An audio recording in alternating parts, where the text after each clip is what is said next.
Maury Rose, a two-time winner, takes the lead from Faulkner. That's the way they finish the first lap.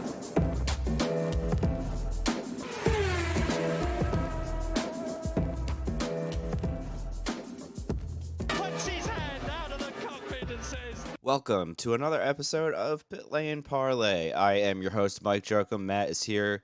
Our friend David Lighting joins us once again. Gentlemen, how are we doing on this lovely Tuesday evening? I'm doing great. I still have power despite a round of severe thunderstorms. I was the first one logged in this evening, so things are looking up in my world. I was the second one logged in. Yeah, listen, sometimes weird things happen and I'm late. It's very rare that I'm the last one. And it's very rare that I'm the first one.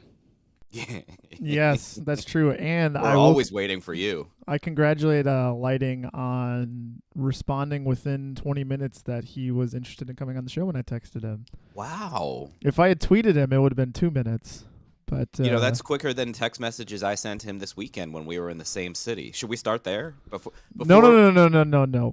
Well, I think maybe. we have to start with that. Okay, because it's, like, not usually really I do like, racing hey, who is your favorite Mario Kart character or something, which maybe we could do next week, or do you like gravy or not, or stuff like that. Why don't we start with David here? How in the wide world of did you not end up in the same spot as Mike when you guys were in the same city, texted you the same location to the same place, and you ended up on the wrong side of town? Can we start there? Can I lead into David's explanation? What, are you gonna put him on blast first, or what? No. I'm just gonna set him up. I'm gonna set him up. So the scene is Saturday afternoon. I get a text message from Joey Molinaro on where the hangout is Saturday night. He specifically says the tin roof off of I forget the name of the street. Starts with a D. So I say, okay. I text David. I say, I know you're a big Barstool guy. Come hang out. So he says, okay, cool. What place? I say the tin roof. And then because there's two of them, I copy and paste the address off of Google into the text message so that that way, when we all meet up 8 hours later, because it was 2 o'clock in the afternoon and the event wasn't until after qualifying, and I don't think I got there until 8 o'clock or so. So I will leave it there and turn it over to. Oh, go ahead, Matt. Well, I have just one thing for people to keep in mind as David's talking is that David is a pilot. And so the next time that he picks me up and says we're going to this place, we may be shooting for Milwaukee and we might end up in Bismarck. So, David, what happened? Okay, well, let me just start off by saying this is pretty embarrassing because I consider myself a pretty, directionally and, navigationally sound human being. Oftentimes I don't rely on maps. I'm like that, old curmudgeon-y guy that's like, nope, we're not using the GPS. We're driving there, and I'm just going to figure it out. I'll also say that alcohol probably played no part in the fact that I went to the wrong establishment in downtown Nashville. Is that a wink or a nudge there, or is that? We're just going to rule that one out. Okay. But in all fairness, when Mike reminded me they were at the tin roof, I happened to be on the rooftop of Nudi's Bar, which is on Broadway, for those of you that aren't familiar with Nudi's. Good place. Yeah, and I could see the tin roof on Broadway from the rooftop of Nudi's. So in my mind, I was like, oh, sweet, tin roof's right there. So I looked at Michelle and our friend Sarah, who was with us. I said, all right, let's head to tin roof so we can meet up with Mike. He's with a few other people. Mike says, I don't even remember what you're texting, Mike. I'm in the back on the right, past the stage or something like that.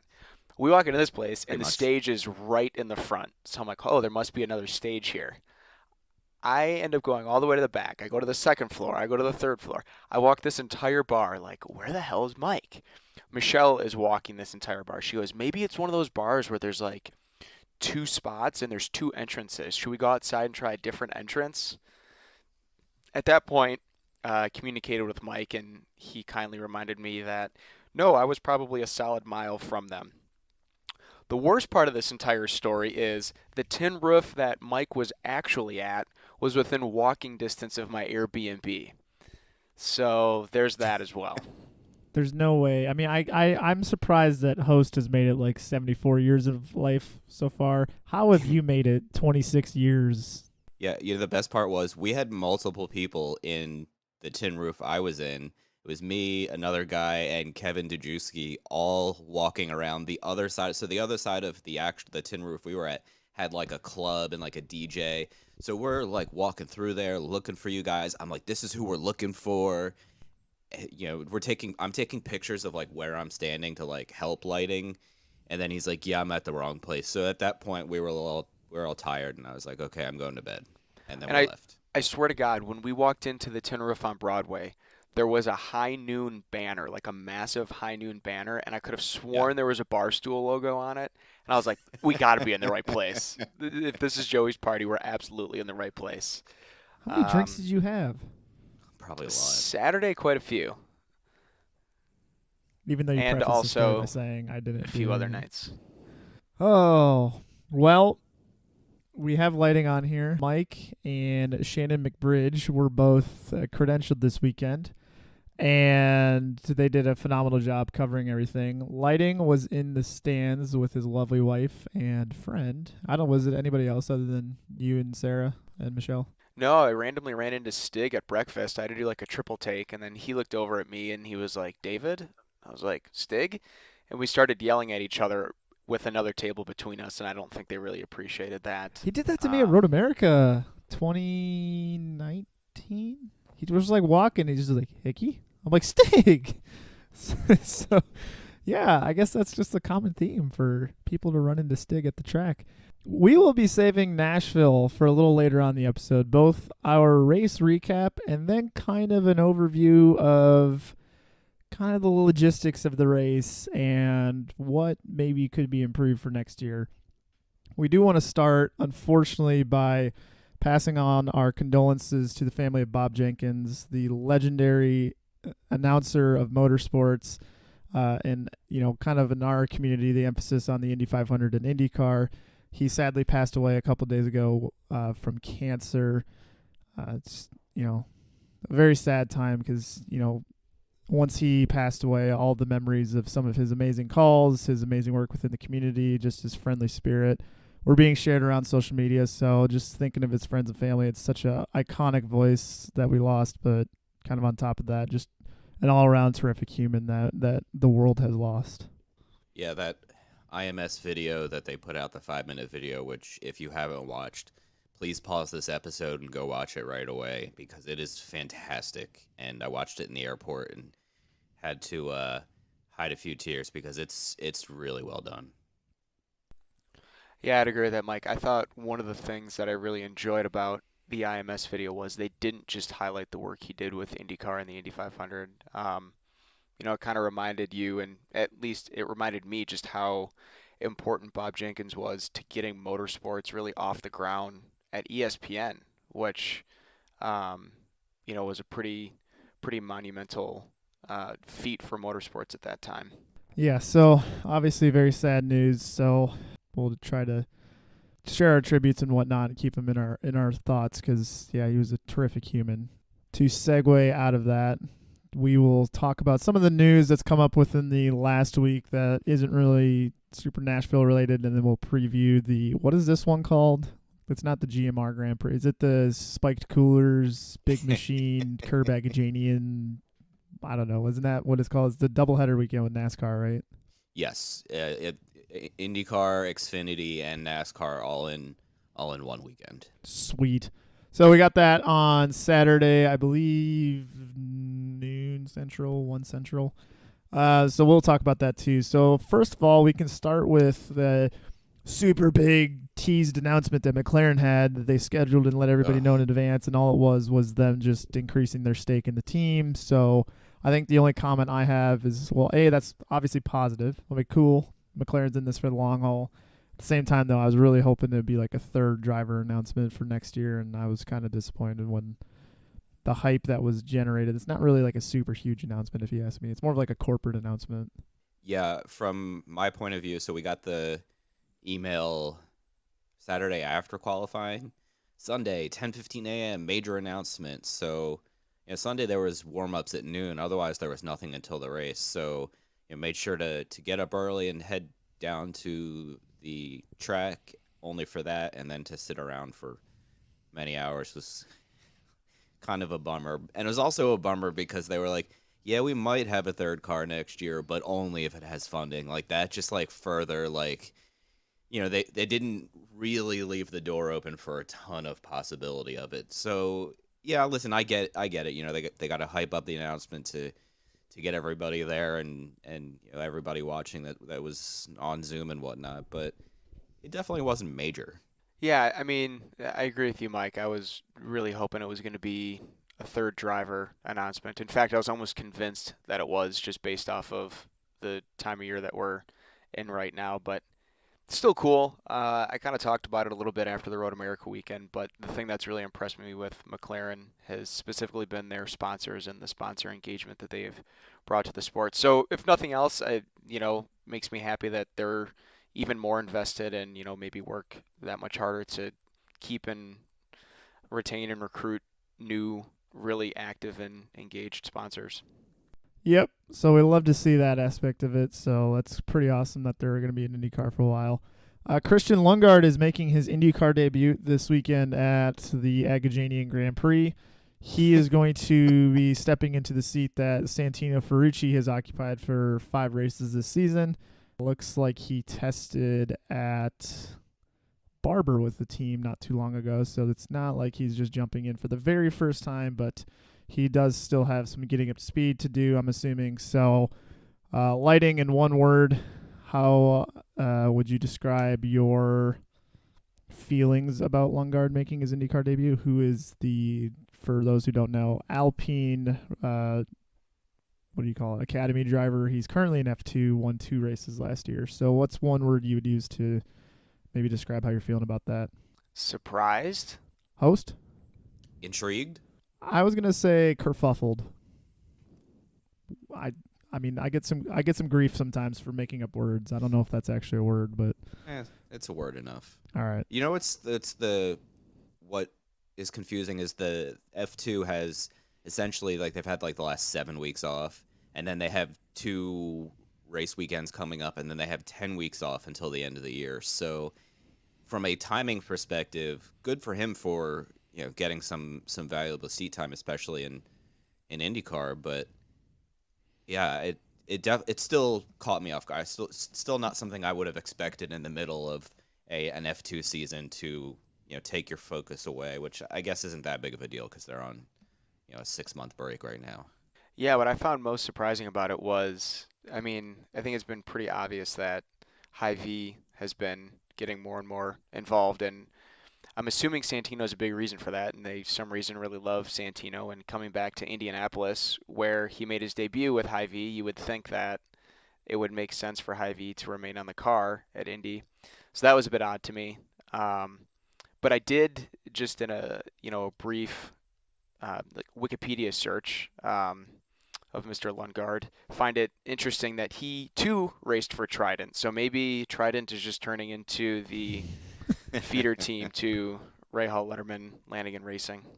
All right. So in the interest of fairness, though, Lighting just said one positive thing about Santino. So could you just say one negative thing about Santino to balance it out? He's short. You're not Lighting. Well, Mike literally took the words out of my mouth. So what's wrong with being short? Host, you're not exactly an NBA player. No, I never said I was, but Santino is one of the few people who is over the age of 21 who's actually still shorter than me. So that's all I got. I'm surprised people over the age of 21 even talk to you. Yeah, me too. I do have some words on Christian Lundgaard from Craig Woolard, who writes for Formula Scout and obviously covers the European Series much closer than we do. Aggressive driver, really likes these natural road courses, and will do really well at Indy based on his skill and pace that he's shown this year. Has had dreadful luck all year. Off track, super funny and loves to joke around. Will fit in nicely with the IndyCar paddock. Super mature for somebody who's really young. So that is our 3-sentence scouting report that I got, I think, at like 2:00 in the morning when I landed in Philly this morning. So the opposite of Santino. Hey, Santino's pretty fun. I was talking I'm about sorry. the I mean, maturity thing. Santino's It was Satan on the and maturity sucks at part. everything. Oh, I'm like Santino's Satan sucks at everything. I forgot. Sorry. I'll No. do better of that. Yeah.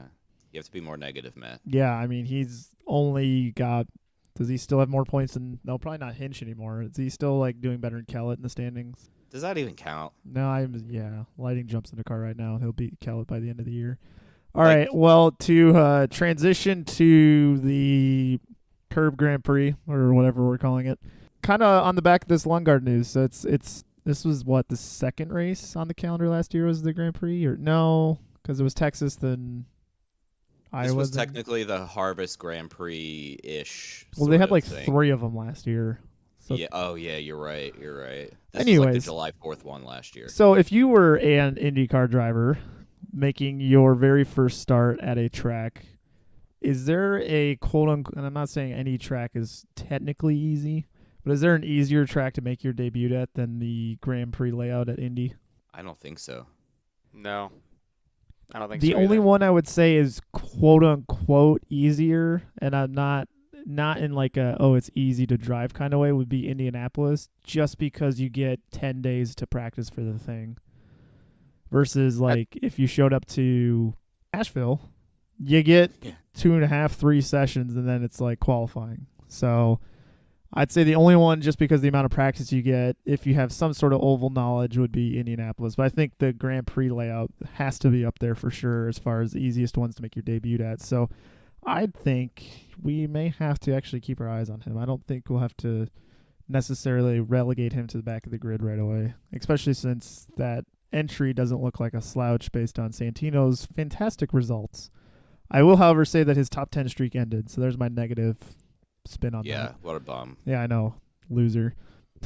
Just kidding. I really like Santino. So I don't know if there's, I mean, other than just kind of the odd nature of this weekend that has been something that fans have been asking for a long time, which is just some sort of NASCAR, IndyCar crossover at the same weekend. And I will say it is on good timing with IndyCar between the video game announcement, between on the rising car count, the new TV deal, and now the TV ratings are just better than we've ever seen them ever, in my opinion, at least in me and David's modern lifetime and in Mike's, kind of over the hill lifetime. I expected that one. Once we're past his midlife Just for everybody crisis. listening, I am not actually offended by the jokes because somebody actually asked me that in Nashville. Oh, no. It's all good. Oh God, who was it? Was it McBridge? No, to be honest with you, I don't know who it was. I don't remember.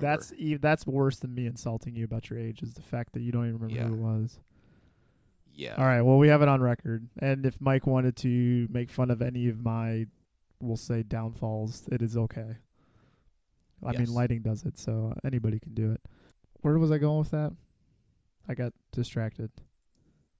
IndyCar TV ratings. Oh, yeah. So the TV ratings are fantastic. So I'm glad someone here is listening. The TV ratings are fantastic, and it's no secret that NASCAR definitely has a lot of attention on them when they go to circuits and whatnot. So I can imagine the crossovers can only help IndyCar this weekend. So, and I guess I don't know what channel it's on, if I'm being honest, right now in front of me. But NBCSN. okay, so it is on NBCSN. Do we see this race outrating Nashville, which was the highest cable-rated IndyCar race in 23 years? No. No.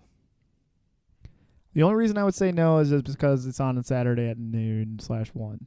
I think that would be the only thing holding it back. But I think the fact that NASCAR is also helping promote the weekend can only help. But I'm still I don't curious think it's to see. going to be a bad TV rating weekend by any stretch. I think it'll still be like very impressive compared to years past. So, yeah. There's also going to be like 700 cars at the track, so I'm sure it'll be cool to walk around. There's 44 Xfinity entries this weekend.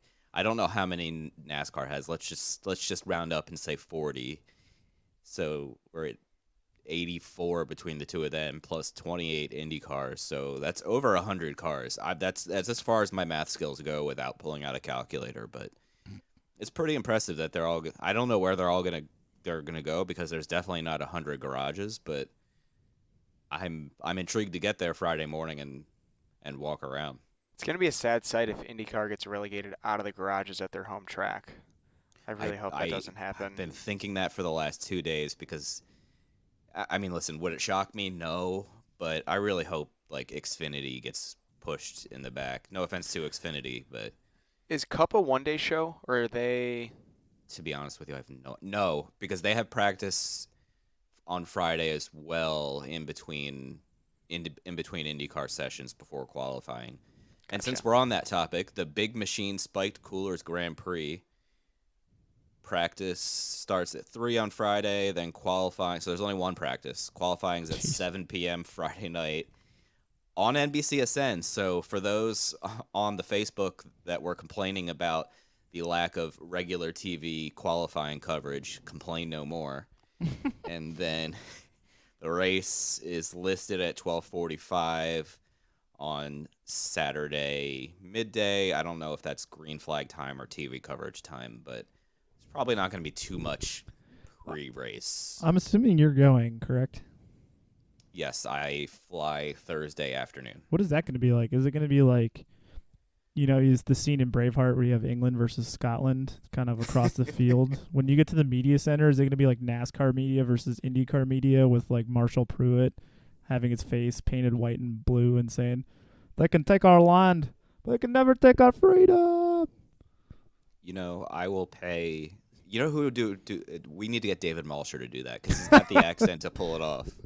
Let me send him a message tonight and we'll see what we can do because I'm pretty sure he'll be there. I know Marshall won't, but anyway, yeah, no, I'm most of the NASCAR media guys seem pretty friendly, those that I've interacted with, and we'll be doing a couple Xfinity interviews since Ryan Eversley's in Xfinity again, and Spencer Pompelli, who's another IMSA guy, trying to get him too. So You should thanks to you Ryan should for ask Sage. agreeing. Yeah, I mean that would probably be an easy one. The problem is I don't really know what team he's on, so I don't even know how to schedule that one. And I guess that's another thing about the crossover too. It doesn't hurt having the NASCAR media there to also just kind of have IndyCar right in front of them, front and center, to kind of view and look at and whatnot. Lighting, you making the trek down? No, I initially I was thinking about it, but after pulling Nashville last week and that being the third race of the year, probably just can't swing it this year. But I'm hoping it's a good race. And to your point about the NASCAR media being there, I have a feeling they will put on a good show, just considering the fact that, everything that went down in Nashville. I think people are going to keep their nose relatively clean, or at least try to. And the track is probably going to feel 8 times wider than it truly is. So maybe that will invite some people to make some bolder moves. And, a good race with more media coverage can only, keep boosting the ratings. Yeah. So, if nothing else, we can kind of get to the... Should we make our predictions? Yeah, the predictions here. So, just a reminder, there's not too much to preview as far as drivers, other than, Lundgaard is coming in, and Elio... Cody Ware is doing both. Yeah, Cody Ware is going to be back. IndyCar and NASCAR. Elio's back. So, kind of basically the same that we saw at Nashville minus Ferrucci. Correct. Good for nothing slouch. I'm really trying this whole balance thing. I don't like it. The point situation after Nashville is Palou now has a 42-point lead over Dixon, who's now P2. Award, 48 back. Newgarden, 75 back. And Erickson, 79 back. If you're betting at Vegas before the season and you had one of those 5 drivers as your champion and you have money on them, congratulations, because it's probably going to be one of those 5 at this point. Ray Hall's the next closest at minus 124. So I really think it's going to be one of these 5 that is going to be the champion here. So, Mr. David Lighting, who do you have doing good this weekend? I don't really think it's a shocker, but I think Jack Harvey's going to have a good weekend. He seems to always do extremely well on the Grand Prix circuit. I I think he really wants to perform well in the last few races for Meyer-Shank, just because, again, I think this is a happy breakup, if you can consider it that. So I have a feeling Jack is going to be pushing a little extra hard this week. Good one. Although his team really needs to up their strategy game because, yet again, they botched it this weekend. I don't even know how. And Elio's strategy was fine, but that's neither here nor there. Yes, we'll save that for another day. I'm gonna go with Graham Rahal. He also tends to have good results at this track and had a top 5 or top 6 finish in Nashville. So it's got some good momentum. If he can qualify just a little bit better, he can be in podium contention pretty easily. And I will say Mr. Poleman, Romain Grosjean, is going to continue his success from the last race and carry that over to this one. Mr. Lighting, who's going to do bad? Don't say Kellett. I'm not going to say Kellett. I have a feeling, just based on how his luck seems to ebb and flow more than anybody else in the series, I just have a gut feeling that Hunter Ray's going to have a disappointment. I don't know if that means, outside the top 15 or what we're considering a disappointment at this point for RHR, just because it seems like whatever can go wrong will go wrong, but I just don't see him having a result to match what he did in Nashville. Yeah, I think there's things called opinions and things called takes, and I think what you just said was more on the borderline of factually correct. I would agree. I am going to say that Elio Castroneves has a bad weekend. He's going to have all this pre-race hype because he won the 500. He's doing a ceremony Thursday evening, and yeah, that's literally, he's just going to be distracted, and that's my reason. All right, I'm going to say, since he finished in the top 10 this weekend, I think it's okay to pick him. I'm going to say Ed Jones is not going to strike gold twice in a row. We'll consider that a one-off. You know what's disappointing is I'm going to be in St. Louis this weekend for a family wedding. I really wish it was next weekend because then I could have just popped over to the race. I didn't even think about that until yesterday. I was really sad. I just have to say, before we go there, I just have to say, every time we're at the track and we walk past an Ed Jones sign or Michelle sees his car, she looks at me and she goes, "Who? Ed Jones." Oh, no. Oh, no. I love it. That's fantastic. Does Travbert know about this? I don't know if he does. He That should, seems like because she did it. She did it at Road America a few times. We were literally walking the pedestrian bridge at Nashville, and she elbowed me and she goes, "Who?" And then I yelled, "Ed Jones." Yeah, that seems like a Travbert thing that he needs to know about. Lighting, who's your dark horse top 10? You could say who? Who? Ed Takuma Jones? Sato. Oh, that doesn't work. He is I a know, I dark was horse trying- for the top 10, though. He is a dark horse for the top 10. And the reason I'm going with it is kind of in line with what you were saying earlier about Lundgaard. I think the Rahal cars tend to perform fairly well at the IMS road course, and I also think Takuma knows that his options are waning and he needs to put on a good performance. So I'm going to go with Scott McLaughlin for this one. He's had a string of just dismal results lately. Some his fault this past weekend, as I'm sure we'll touch on, not his fault, but I'll go with McLaughlin. I really wanted to go with Lundgaard, but I don't want to put all my eggs in the Rahal basket for success this weekend. Good, because I'm picking Lundgaard. Let's get it, lad. I have faith in you, man. Let's do it. Nashville time. So let's start with the race. So the top Pretty boring. 5 was launch and win, Marcus Ericsson finishing P1, Dixon, Hinch, Hunter Ray, and Rahal. If anybody told you that was the top 5 before the race, they are straight up lying to you. There is no one in the world that knew that was happening. Fact. And I saw the fantasy IndyCar graphic that the IndyCar account tweeted today, and everybody bombed, which is exactly what you would expect after a race like this. So Fact. let's take it from the top. Somehow Colton Herta got an IndyCar pole by 0.6 of a second, which is something straight out of 1987. It was insane. So he had the pole, looked like the shoe-in favorite come race time.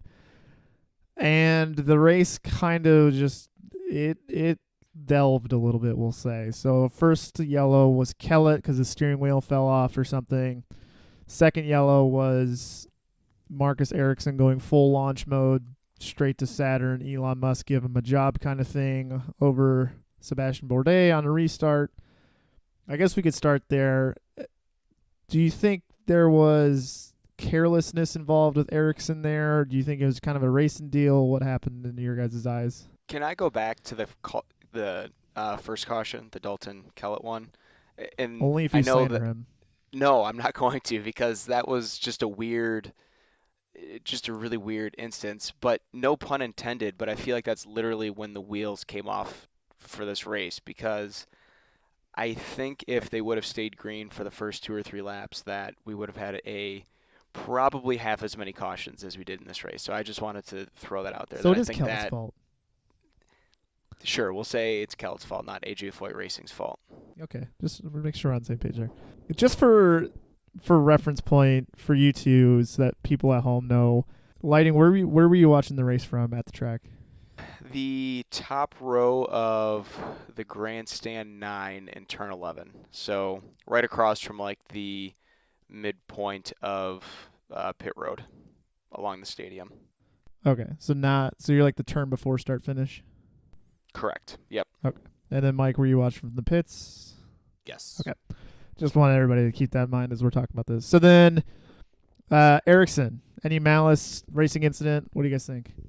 Little bit of carelessness, but at the same time, you saw it literally every restart, even when there wasn't actually an incident. Guys were kind of swerving to the left or to the inside because other guys were checking up. It happened almost on every restart. So little bit of carelessness maybe, but it's hard to really fault him because it's a chain reaction, and a chain reaction that's all of a third of a second. So I don't think he did it on purpose. I don't think he was being reckless or anything. Just it's just a little lack of focus, which is understandable considering cars are weaving in and out, trying to pass before that corner. Is this the third time Bourdais gotten hit from behind this year? At least. Well, I can And were remember the other ones two. under- Where was the third one? Is it Texas? Oh, was he collected in both Texases, I guess? Yeah. So people are going to call me crazy for this, and I'm not saying I buy into this take, but maybe I should, just to sound like I know what I'm talking about. But I mean, at what point is it a trend that you're the one that keeps getting run over? I mean, could there be something in his restart technique where, he's backing off to try to get a run, and that's throwing people off behind him? Again, I'm not saying it's on him, but the fact that this has now happened a number of times, it's just like, at what point is it a trend?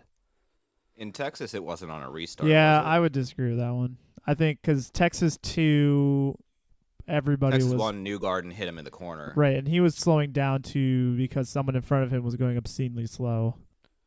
That's correct. That's right. For some reason, I thought that one was under yellow. But yeah, you're right.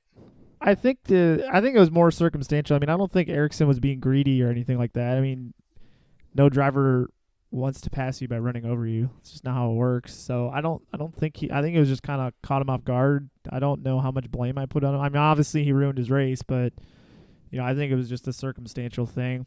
I kind of want to segue from this to the next one, which is the next yellow anyways. So you guys had referenced kart starting out. And that was Ericsson. Was that in front of you, lighting? Which one? When he went full airborne? It was, we couldn't see it because the trees that parallel pit road and the straightaway. It was but a little to your right. little to my left. Okay.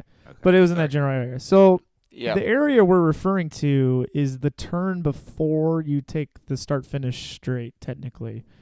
And so we saw a bunch of cars, we got the green flag, but then you saw cars coming up to the last turn trying to pass people, because the rule in IndyCar is once the green flag goes in restart, you're good to pass wherever you want. So we get to the next one here where the green flag is thrown, and I think Will Power and Simon Pagenaud are squabbling over 9th or 10th or somewhere in that region. And they go into the final turn, and it looked like just either careless move by Power or a general miscommunication. Because if I'm Pagenaud, I'm like, why is he trying to pass me? We're not even on the start-finish straight yet. And so Pagenaud gets put into the tires and we see a Baltimore / St. Pete turn 4 or 5, whatever kind of parking lot crash. We don't see too many of those anymore, really. So there's just a parking lot. I think a total 10 or 11 cars were involved. Jimmy Johnson got damaged, then disqualified for trying to help his team under red. Poor Jimmy. I know. Sato retired. Renus had significant damage that needed to be fixed beyond the garage. I think that was it for like the huge damaged cars. Yeah, I think Cody Ware needed a new front wing too. New front wing for him. Pagano needed a new front wing too, I'm imagining. So it was just a cluster. So I guess that leads me to, this could be one of the infrastructure things we talk about at the end too, but I'll just kind of bring it up now since it's kind of the main topic here. Does it at all make no sense why they just didn't do restarts in the same place they started the race? Doesn't that seem like the more logical thing to do? I agree. And that was talked about on the driver radio during the race by about 5 or 6 different guys. And I get why they did it, because it's the same way as Mid-Ohio. Mid-Ohio starts on the back section and the start-finish is for restarts. But I would abort that immediately and never use that format at Nashville again. Yeah, I agree 100%. After the first 2 instances down there, the rest of the race, it was kind of like hold your breath, especially where we were sitting, because you could see it all playing out in front of you. And there was probably another half dozen near misses down in that corner. It just seemed completely unnecessary that, we needed to use the start, or not the start, but the finish line as the restart zone. Yeah, I mean, call me ignorant, but how hard would it be to just change the turn numbers for next year? So the turn 6 grandstand that was being built, is that kind of where that was the first turn technically on lap 1, correct? 8 or 9, I think, is the technical number. Okay. Call me ignorant, but how hard would it be to just move the start finish to where they kind of wanted to restart or start the race there? Because we have a precedent for having a street race where the pit road is not near turn 1. And that'd be the big one in my mind would be Sao Paulo. Sao Paulo, you had the straight, and then you had like 3 or 4 turns, and then you had the pit road. So it's not like it's something they haven't done before. Why can't we have turn 7, 8, 6, whatever, be turn 1, but still have the pit roads where they would be? Because, kind of logistically, it's the only place you can have the pits.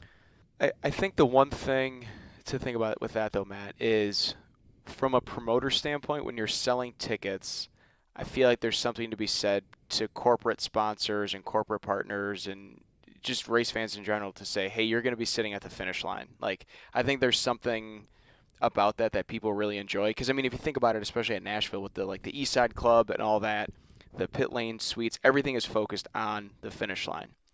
With that being said, I still think you could conduct all the restarts on that straightaway that leads into what was the first turn under green. You could still have the finish line actually on that stadium straightaway just for, the pure kind of, hey, all the clubs are around the finish line, driver intros and, whatever is all at the finish line. I just think there's something from a salesy standpoint that helps sell stuff, in that area of the track. Yeah, and to add on to that, there was the suites that were inside Nissan Stadium. There were the suites that were on pit lane, kind of overlooking the start-finish. But I still do agree with your idea. I think that would be very helpful to the racing. So I think a fair compromise would be just do all the restarts where they started the race, but keep the turns the same and the start-finish the same. Because, I don't think there'd be anybody who would be like, we can't do that. Because ultimately the racing would be better because it's just a better passing opportunity, and restarts tend to be when people jump on those opportunities. Yeah, and I cringed when I saw Hinch say there needs to be some sort of gentleman's agreement going into that final turn when there's restarts, because it's like, listen, if the rules state that I can pass somebody once the green flag's going, I don't care if I put you in that barrier in the last turn. I'm going to try. If there's nothing stopping me, I'm going to do it. And that goes back to, Mike's and I rant about gentlemen's agreements and how they don't belong in racing or sports in general. So yeah, I guess Power took out teammate number 1, then later on got to work on teammate number 2 and spun McLaughlin in the turn 7-8 area. What do you guys think the team meeting is gonna be like at Penske this week?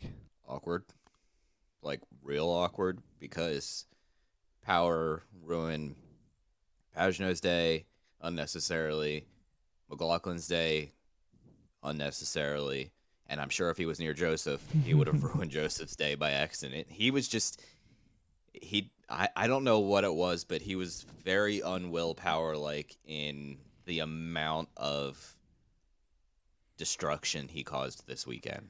It was something else. I don't even know what to say. I think I'm just like a willpower curse, because Road America last year was when he like pinballed his way around the track on lap 1 and took out Hunter Ray Hall, and then ended up taking out the signboards going into 14. So maybe I'm with the willpower problem, just like you're his jinx when it comes Prediction to problem. Yeah. Yeah. But indirectly, he did kind of ruin Newgarden's day, because Newgarden was caught up in that Pile up. traffic jam on the final turn. Now, not that a ton of cars got through, but Graham Rahal was one of the few that was able to sneak through right away, and that significantly improved his day. And Joseph was like, half a tire width away from being able to sneak through there and, really benefiting from it. Yeah. So Power is prone to these kind of races where he just goes full destructo mode and ruins a bunch of people's days. So that's kind of sad. So in between them and the major drama of the race, let's see. So there was a water leak somehow from a suite in turn 3 that caused like a Flood. I'm trying to see which was it, like a 9-lap yellow, 8-lap yellow. It felt like an eternity. I think I made dinner in between the whole yellow flag. Give me 1 second. I will. But I have racing reference up. I just can't identify which one of those it was. I think it might have been the 9-lap yellow. I think caution number 6, 41 to 49. Yeah, so it was a 9-lap yellow flag period is when I think that was happening. We did get a red flag from that parking lot incident. Grosjean put Pagenaud on the wall at the end of the bridge. Broke Pagenaud's suspension, ruined his day. Pato sent it on Rossi in that same turn. Both didn't make contact with the walls, but they both did have to engage the reverse gear and back out and wait for the whole field to pass him. So Rossi was set up to have a pretty decent finish. He's close to the podium. Yeah, he was sniffing. So I'm going to go ahead and assume that we can all agree that that was Pato's fault. 100%. I think Pato would say it was Pato's fault. Yeah, absolutely. I think there was a lot telling from Rossi's tweet when he said adios Nashville. I don't know if anybody else caught on that, but I definitely did. Yeah. All right, well, I think that's kind of the gist until we get to the Colton Herta, Marcus Ericsson thing. So I have no idea how on earth Marcus Ericsson went from airborne to the lead.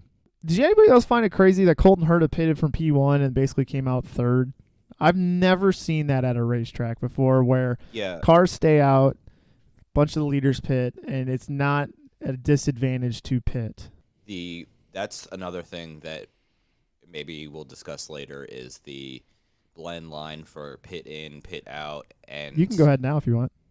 Yeah, how confusing that was, because essentially if it was under yellow, you could have gone down pit lane and passed cars and it would have been legal, if I understand what Marshall Pruitt and somebody else was saying earlier today. So let's say you're 12th, you jump down pit lane, you pass 3 or 4 cars, and you come out in the top 10 and you're battling for a top 5. And the confusion surrounding that, Herta thought he should have been second coming out of the pits, not third. And yeah, it was very hard to follow. I thought it would be less hard, but the blend line for pit lane wasn't actually the end of pit lane. It was the end of Newgarden's pit box. So there's the end of Newgarden's pit box to pit exit, which is probably, 40 or 50 feet. That is not like actually pit lane, even though you have to go pit lane speed. So does that mean when Newgarden pulls ahead 2 inches after his exit, he's like blended? That's how I took it. Yeah. That seems absurdly advantageous to have that spot then. Holy God. Yeah, it's just and I think it was just something that was honestly overlooked. I don't think it was an error. I just think it just wasn't focused on, and I'm not saying they need to change where pit lane is or anything. They just need to, the blend line is the end of is pit exit. Just make it simple, because otherwise the New Garden pit box part makes no sense. Yeah, that was something that was picked up on immediately in the stands too, Matt, was people were like, wait, what? How did Colton Herta just come out there?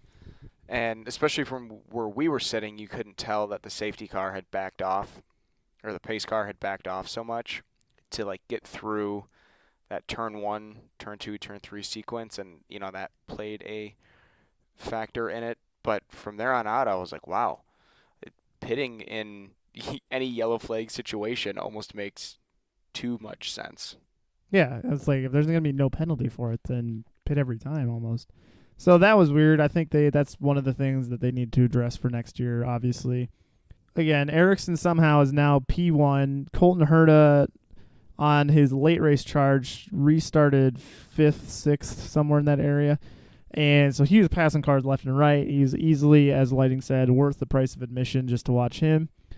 And he was in a position now to challenge Ericsson for the lead, but Ericsson had either a supreme straight line advantage, or his used reds, as they were trying to describe in the broadcast, were helping him out of the slow corners for the long straights, and therefore Colton couldn't get a run on him. But Colton would easily catch him in some of the slower corners that didn't lead onto long straights.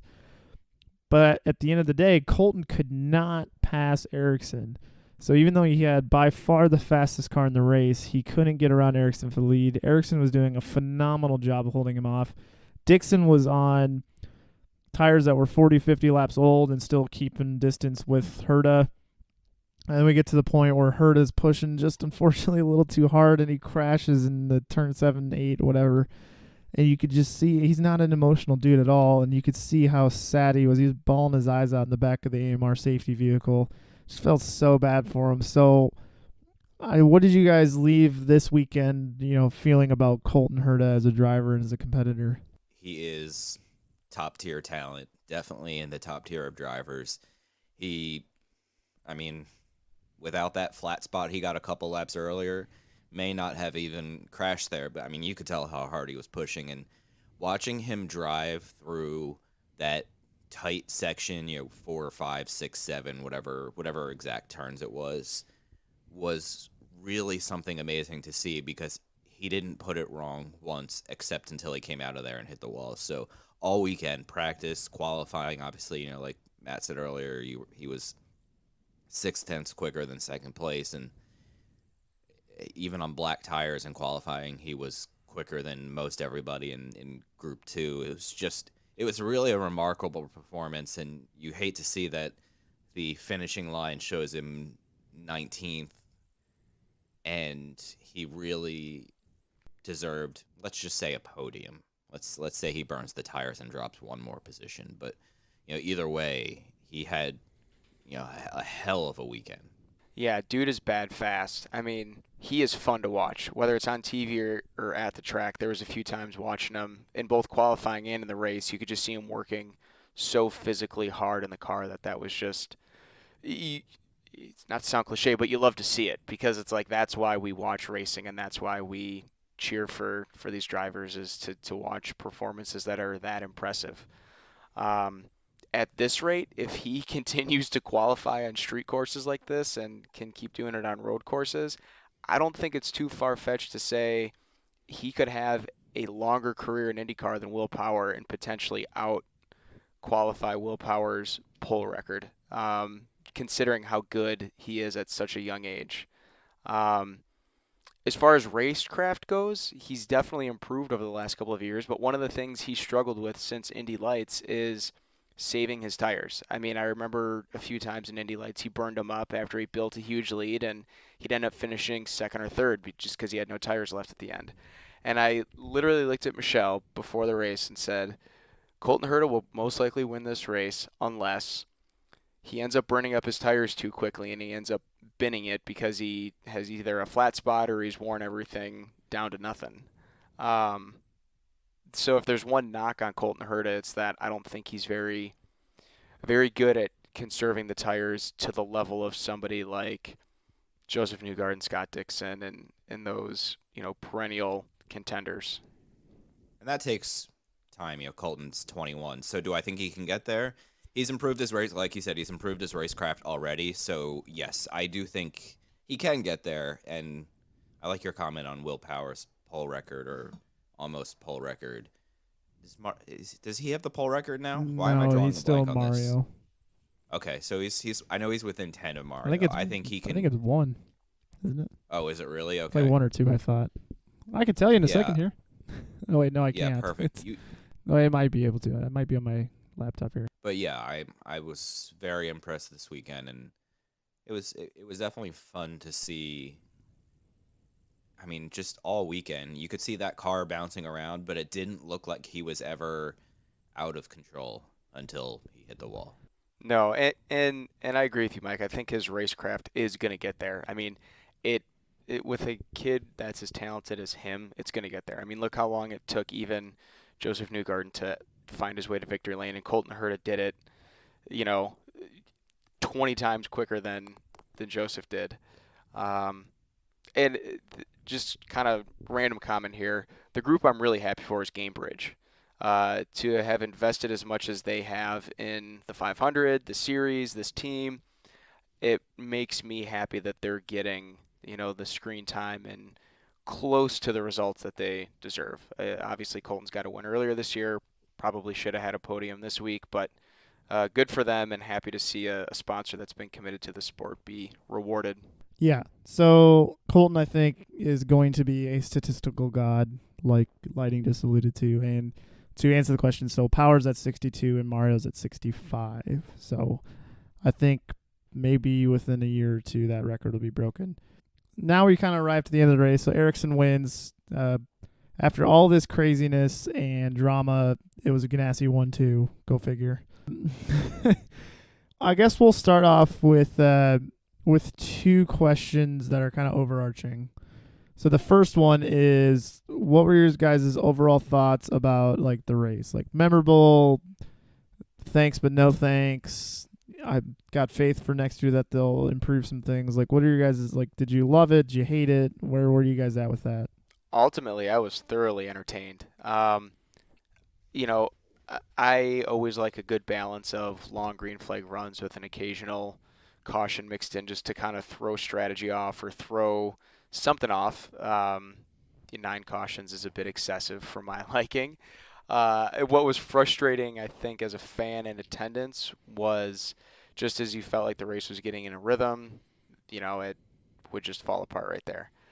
Ultimately, I, again, thoroughly enjoyed the race. I do think it will only improve over time, and I'm excited to see where or what Nashville looks like in 2022. I think I said this to, God, who was I walking with? Oh, Krista Hardy walking out of the track Sunday night at like, I don't know, some ridiculously late hour in the evening. But there were obviously things that could be fixed. Pit lane, maybe open up the tighter section just a little bit. But I think overall, this isn't one of those one and done type tracks. This isn't in New Orleans where I don't ever want to come back. There's a lot of potential, and everything that we've mentioned as maybe, issues are all pretty fixable, and some stuff, there weren't a ton of trash cans or there weren't water bottle filling stations until Saturday afternoon. All that stuff is fixable, and it's first year mistakes that tracks or promoters make, and it's really not a huge deal at the end of the day. I don't know if I'm allowed to say that since like I got a credential and everything to be there, but it's just just chiming in and giving my 2 cents on things. And it was it's the city embraced IndyCar. It wasn't just race fans coming in. There was a ton of locals.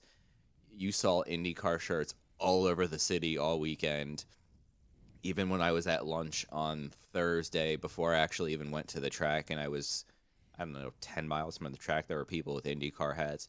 There were people with IndyCar hats and shirts in the airport yesterday evening when I flew home. I didn't fly home until 8 o'clock Central Time. So, I mean, it was really cool to see. There were signs, billboards all over, outside of the city, inside the city.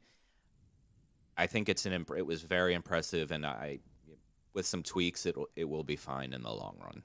Yeah, I tweeted that it gave me some major Baltimore vibes, and Baltimore was one of my favorite tracks for the 3 years that it ran. So I think the long-term success of this event will be dictated by the tweaks that they make for next year and just how much the community embraces it. And I think given the layout, I mean, I'm not an expert of the Nashville area, but it doesn't seem like it disrupts life too much for everybody, which I think is very positive. And one of the reasons street races don't get successful is because if there's too many people in the local community that hate it, it's just something that they're not going to put up with and just decide to stop running the race. Yeah, when I took an Uber Thursday morning over to the credential office to pick up my credentials for the weekend, and my Uber was saying, "Oh, there's going to be so many roads closed. This is going to be a nightmare." I didn't really see that as an issue. The streets obviously were, close to the track were closed, but I was still able to Uber within a block of the track every morning and every evening. So, and downtown was unaffected, where all the touristy stuff is and all the bars are. So it didn't have the impact that my Uber driver at 7 o'clock in the morning thought it would. Weird. No, yeah, I would agree with that. Mike, on Thursday morning, we went to this place called the Pinewood Social, which was just... Oh, I love that place. Yeah, it's an awesome place to hang out. They got some outdoor pools, they got the bowling alley, delicious food. But that was just on the... Oh, God. Directionally challenged. It was just outside the tight section on the city side of the river. And even our Uber driver dropping us off there, on our way there, was like, "Oh, I'm worried that it's going to be tough to get there because of the road closures." But we were able to pull right up. They had signs out that said, parking for a few days is going to be a little bit different. But then the rest of the week, our Uber drivers said, "No, this hasn't really impacted us really whatsoever," which is great to know. And as far as the city embracing it goes, that was something that I really got a kick out of too. And to your point, Mike, was just all the people wearing IndyCar gear and all the IndyCar sponsored ads around town. But one of the things that caught me, I don't want to say by surprise, but it wasn't what I expected to hear necessarily, was the comments from the locals saying they couldn't believe how affordable it was to go to the race. I'm sure everyone saw on Twitter, people complaining, and in the Facebook comments and the racer.com article comments, that this race would never survive because it's so expensive to take a family of four, and it's ungodly pricey for food and paddock passes and this and that, which, hand up, as a guy that goes to Road America every year, yeah, this is quite a bit more expensive to attend. However, everything in the Nashville area is a premium. Food is much more expensive. Drinks are much more expensive. And talking to people from the local area, they were saying this is one of the most affordable sporting events you could go to, especially when you mix in the concerts. The one guy I talked to said a 3-day ticket is actually cheaper than most concert tickets in the Nashville area. So with that being said, I don't think they will necessarily price themselves out of the local area. Now, will that keep diehard IndyCar fans from traveling from, 1,000 miles away on a regular basis? Perhaps, but I think it suits the local area pretty well. Yeah, I saw a lot of people complaining about $5 for a bottle of water, and I said a couple times, listen, if you go to any sporting game, since we were on the Titans property all weekend, you go to an Eagles game, you go to a Bears game, you go to a Packers game, a bottle of water is at least $5. I know at a Flyers game it's like $6 for like a soft pretzel. So I saw $5 for a bottle of water, and I was like, okay, I don't see a big issue here. No, and the thing I got a kick out of was the beer vendors. It was like $10 or $11 for like a 16-ounce can of beer. Yeah. And at first I was like, whoa, that's like way more expensive than Lambeau or, Miller Park or something. But then when we were on Broadway, I ordered a single bottle of Miller Lite, and it was like $9.52 after taxes. I was like, all right, I guess paying $10 for a beer that's a little bit bigger at the track actually isn't that big of a ripoff. Not that I was going to go buy a bunch because I didn't feel like spending that kind of money on beer at a racetrack. But again, their pricing structure was not out of line with similar events, like you said, either on that property or in that area. And so we actually, Shannon and I, the elevator down to the media center, which, by the way, was in the basement of the stadium. I walked by the helmet cart every time I got off the elevator. We took the elevator up to the suites, just kind of seeing if we were allowed to walk around there, and we were. And all the concessions were open up there. They were all free for all the, I think those were like the $1,500 ticket packages and whatnot. But there was a sea of people up there. So they definitely weren't lacking for people who wanted to spend the money for the cool view and cool atmosphere. And so, yeah, I think they'll be fine. Which, Matt, you probably want to get something in here. But I should say, Mike, No, that you guys just keep going. that ticket package, that $1,500 ticket package was actually for 2 people for the full weekend. And okay. I don't know if that got you in the paddock or not. I don't it might have. Nonetheless, so $750 per person for 3 days got you 3 days at the racetrack, 3 nights of concerts, and all you could eat and drink for those entire days. The food was free. I know that. And again, I'm not saying I'm going to go spend that kind of money because clearly we didn't spend that kind of money because we were sitting in the grandstands. But again, just point being, when you're talking about the bang for your buck, it's really not that terrible when you look at just some of the other kind of VIP packages at some of these other racetracks. So Yeah, but when you talk about $1,500 at Road America, that gets you 2 weekend passes and like 62 cases of spotted cow. and a whole lot of ears of corn. Yes. A whole bushel of corn. So I guess the only thing I have to say about what you guys just said, because I was not there, obviously, is kind of another thing I tweeted about where, you know, there were definitely some people fired up on social media, negatively. Either, there was a ripoff, I paid too much money and left halfway through the race after the caution, or the people watching at home, like, this was a disgrace, drivers running into each other way too much, too many cautions, whatever. And I just don't understand in this environment that we are in now, socially, politically, social media-wise, how if you have to have an opinion about something, and it has to either be 100% for it or 100% against it. So even if it was the worst race ever, like Richmond 09, guarantee there would still be people on social media who'd be like, yep, love IndyCar, great race, never going to bat an eye at them, best series in the world, best drivers in the world, I love them. I don't care if there was no passes or no passes for the lead. I will support them to the end of the earth. And then on the other side, it's never watching IndyCar again. Burn it down. Tony George can go away. Things like that. I think Nashville is kind of a perfect example of that, where it's like, if you were someone watching on TV and weren't outraged about how bad it was, then you have a bad take. I think there's a little bit of both. I could think you could say there was a lot of drama in the race. I think it definitely kept us on our toes. I think, like we said, if with the proper tweaks, it could be a really good race. But at the same time, you can also say that some of these tweaks should have been realized beforehand, and some of these problems should have been troubleshooted before we got to that point, and that it's a little disappointing that some of these things went without being noticed until it got to the big stage.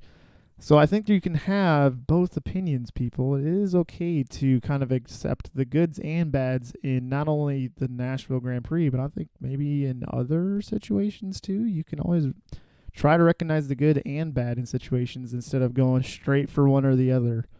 That's kind of like my mini rant for the day about that. Look at you being all philosophical. I know. And such. It's weird. I'm sorry.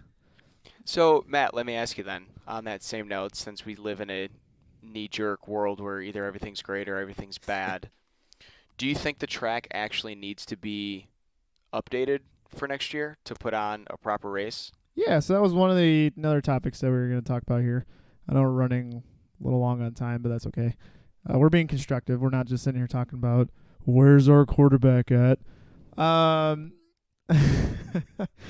I think the only part of the track that I would be like, other than the pit exit, and I think they need to sort that out, obviously, for next year, so you can't gain an advantage by pitting, is the end of the bridge in the downtown section. I think that's obscenely tight down there. I didn't even know it was going to be that tight till someone like tweeted a picture of it when they did the track walk. I'm like, good God, you can't fit 2 cars through there. So I think that puts drivers in a jeopardizing position like the Pagenaud-Grosjean situation. Like, yeah, Grosjean probably shouldn't have sent it there, but if that was a normal corner, I think Pagenaud would have just been just fine. So I think that would be the only part of the track where I'm like, that needs a significant rethink.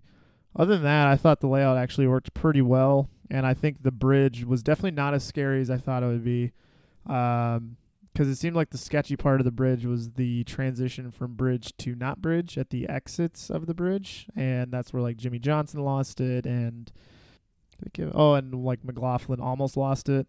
I'd say those are, I don't know if they can do anything as far as surfacing, but as far as them going over the bridge, I never felt at any moment like, oh my God, like there's a river underneath them, they're toast.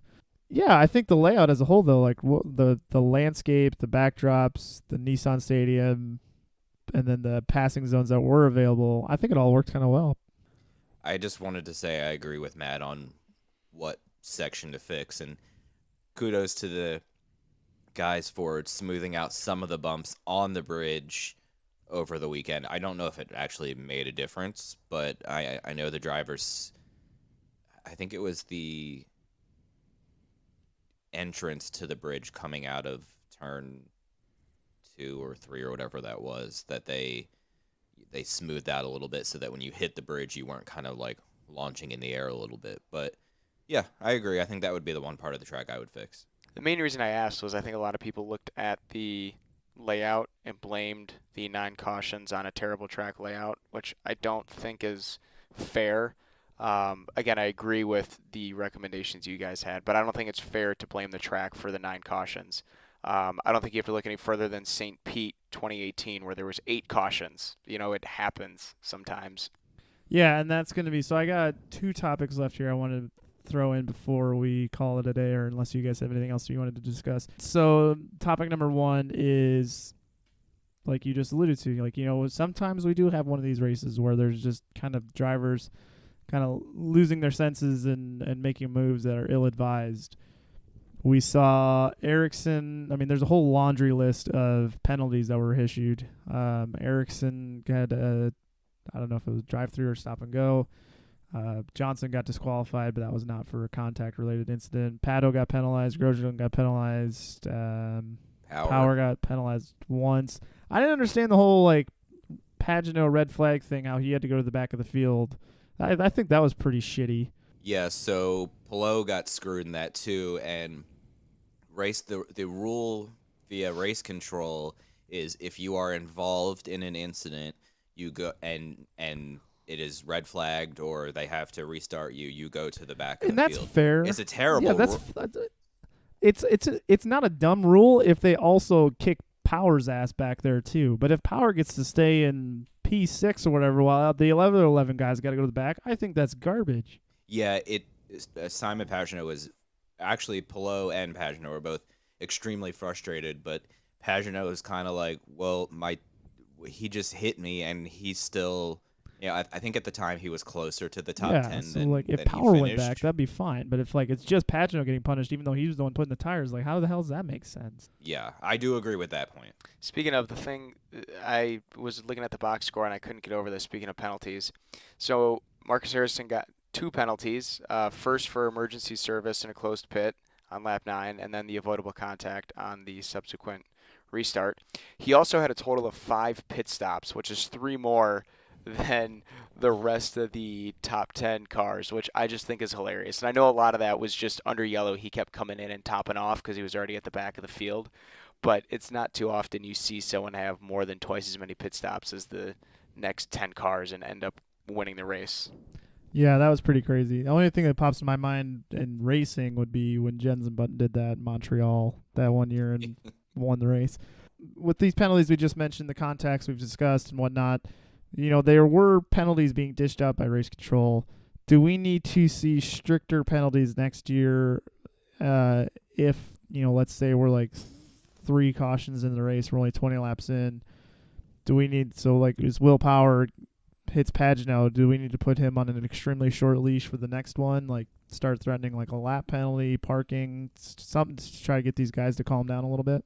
Yeah, I might not go extreme as your penalty suggestions, but instead of just a stop and go or a drive through, okay, you get 5-second hold before you can 5-second stop and go, something like that, sort of F1 style, just to make them because a stop and go, obviously it didn't really hurt Marcus because he was able to get the strategy down, but stop and go can hurt guys, but on a day when there's 9 cautions, it's not like a huge detriment.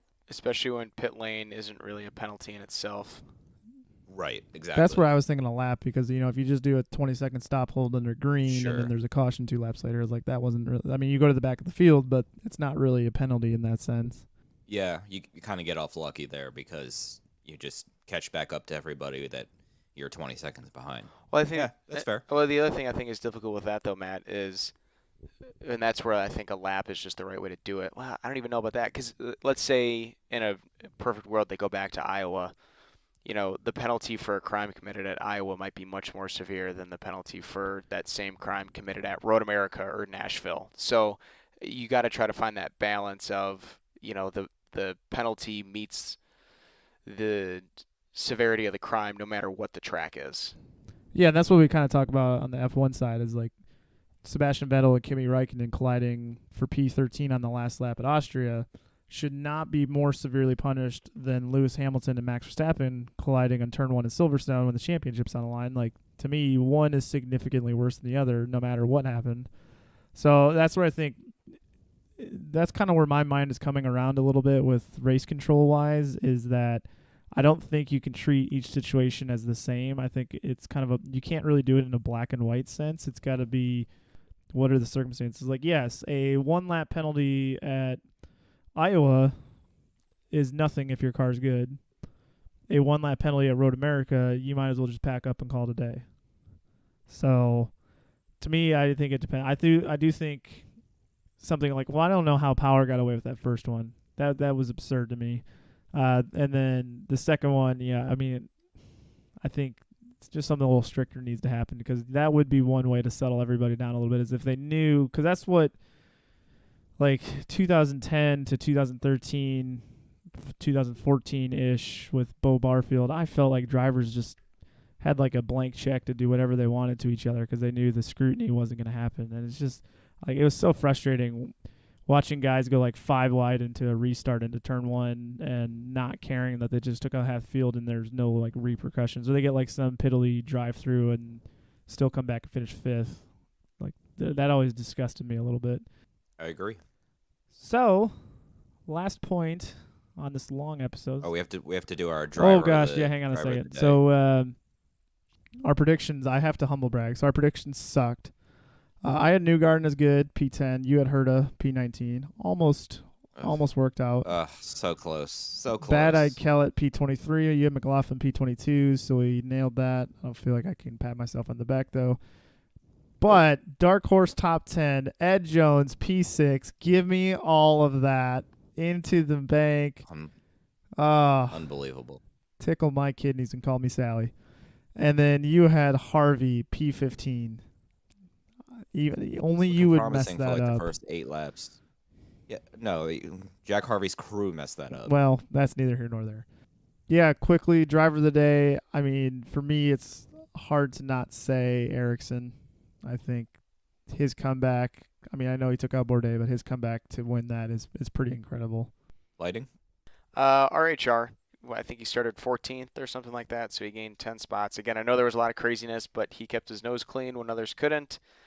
And it's just nice to see who I think is an all-around good guy at least have a decent result.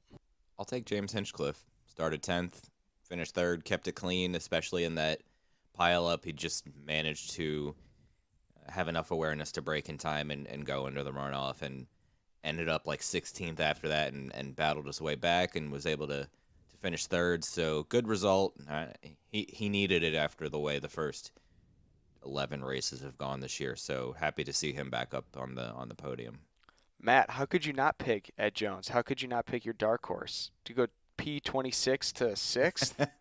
Who? How's that not your driver of the day? Who? Ed Jones. I feel like picking him would be boring. I was going to make disappointment of the day. I would say for sure willpower. I think given how his pace was, I think his actions on the track were a little bit clownish, and it's one thing to wreck somebody, it's another thing to wreck not only one but two of your teammates. So that was very disappointing to see. It's tough for me because there's a whole host of guys I want to say, but I don't think that their result necessarily reflects the day that they had. You could just say host, because you said a whole host of people, but you could just say host. But I'm not a driver. I'm gonna say, thankfully. I'm gonna say Pato started in the top 10. You know, could have been a big day for him championship wise, and kind of, you know, did it to himself with the penalty and everything, and came home 13th, I think. Yep. 13th. I will take Joseph Newgarden. Really, just kind of didn't have a bad weekend, but really didn't have a great weekend. He was always in that 10 to 15 range in practice. Obviously, binned it in qualifying when he was close to the Fast Six. So, yeah, I'll go with Newgarden. Yeah, and I feel like he got the bad end of the Ericsson Bourdais thing. I think he was the second driver that got screwed on that one besides Bourdais. So, all right, so last topic I wanted to get to, we have the guy drinking beer at the couch perspective. We have the guy on pit lane with the media credentials perspective, and then we have the bearded model guy sitting in the stands. He's so handsome. He's more famous for being on this podcast than he is for being a model, so it's okay, right? So we'll start with Mike. So your overall impressions of what you experienced in Nashville and how likely you would be to go back next year based on everything that you saw. So let me start off with saying I would definitely go back to cover it again. The only problem, there was a few problems, but again, very minor and all fixable. The one that I guess probably isn't fixable is the media center being in the basement of the stadium on the opposite side meant that walking outside to go to pit lane, go to the paddock was a, 20-minute walk, 25-minute walk. So if you were going over there, there was no point in going over there for a quick, hey, let me look at Jimmy Johnson's car. You had to stay over there for a while to make it worth the hike. And it didn't help it was 8,000 degrees on the blacktop. And like I mentioned, they could have used a few more trash cans. I think another bridge from the infield to the outer side of the track would have helped because they were just mobbed with people anytime a session was about to start or end.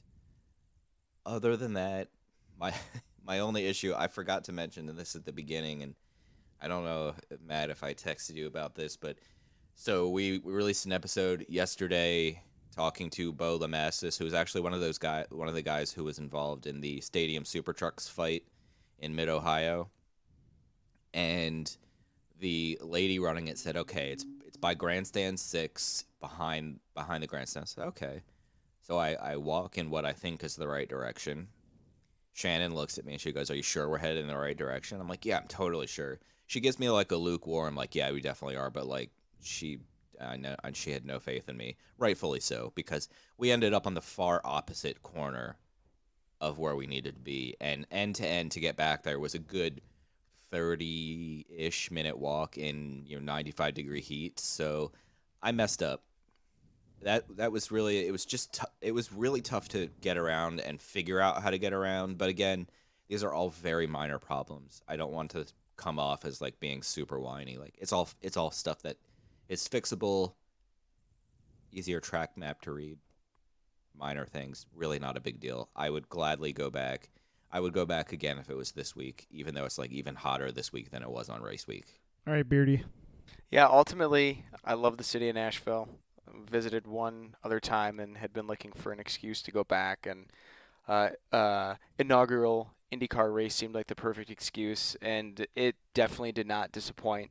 I think whether you are a casual fan or a diehard longtime fan, this is an event that offers a lot for you just in the way of on-track activities and fan activities being so close to downtown. One of the things that I was pleasantly surprised with, we sat in a different grandstand for every single session just because I wanted to get a feel for what the rest of the track was like from the fans' perspective. And I think they, for the most part, did a really nice job with grandstand location and what sight lines that provided. Now, there was a few exceptions here and there, and like for our seats, it was a bummer that you couldn't get a clear shot of pit road because there were some trees between pit lane and the French straightaway. But again, that's just kind of comes with the territory when you're hosting a street race. But by and large, was very impressed with the sight lines. I was a little bit opposite from Mike. I actually thought that the track was extremely easy to navigate, but I wasn't going from the media center to the paddock. But I thought they did a nice job of having where the fan zone was being very close to all of the grandstands. The fact that they had the stadium opened up and the concourses opened up even for just the general public for concessions and stuff like that, I thought was great because it provided a ton of shade and gave you kind of a cool look at the stadium. One of the issues we had was the location of our big screen. One of the reasons we picked the seats that we did was because we were hoping to have a big screen. Obviously, that is a modern-day luxury in motorsports, not something that we had, even 10 years ago at a lot of tracks.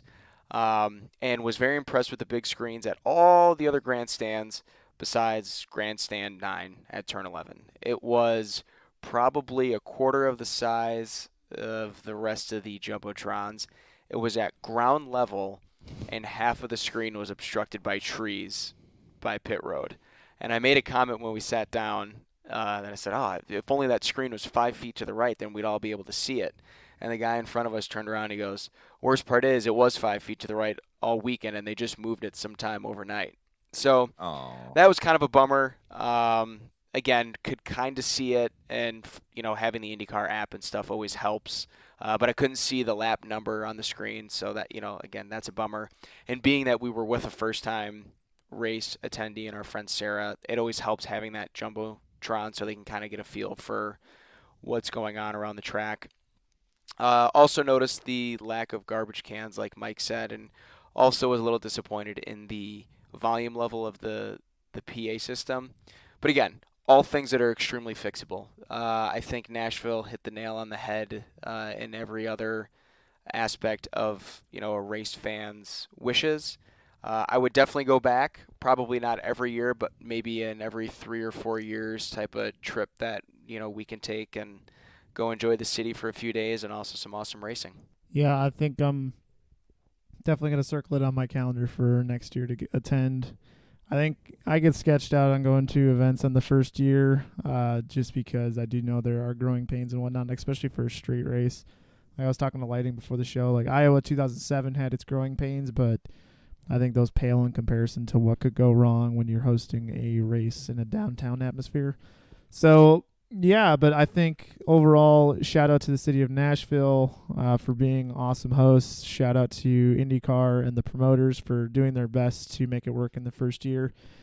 We just hope that they're taking some feedback to make some appropriate changes for next season. But I think this could be a really good event for the series, and the social media buzz that you saw from even people who may necessarily not watch IndyCar every week, just seeing the shot of the cars taking the green flag over the bridge, come down to that turn really fast, I think is something that a lot of people can go, wow, that's super cool.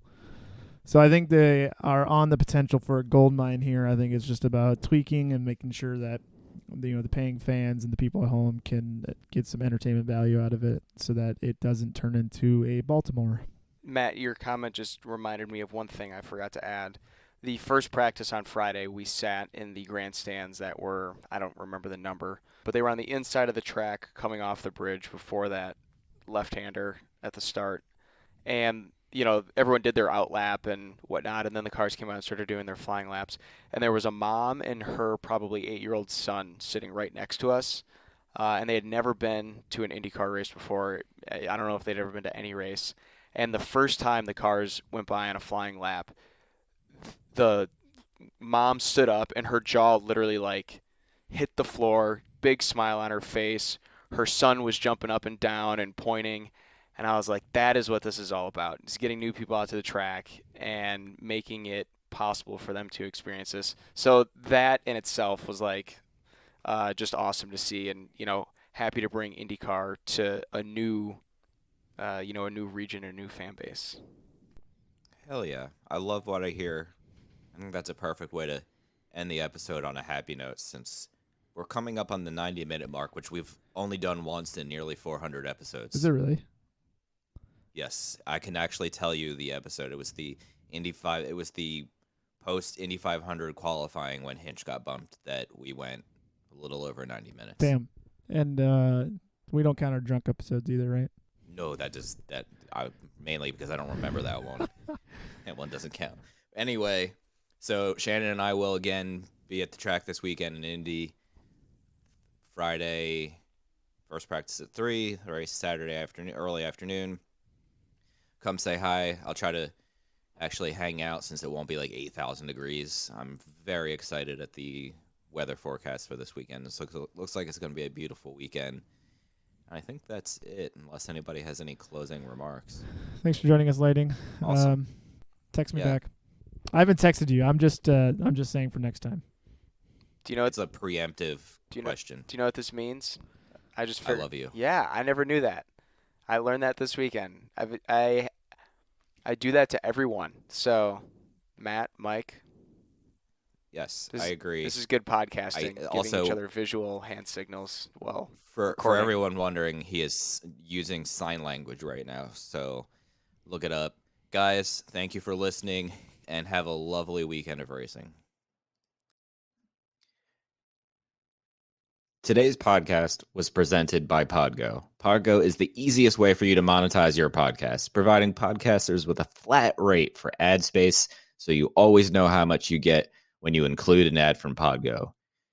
If you're a podcaster, you can apply too immediately and get connected with advertisers that fit your audience. Go to podgo.co at podgo.co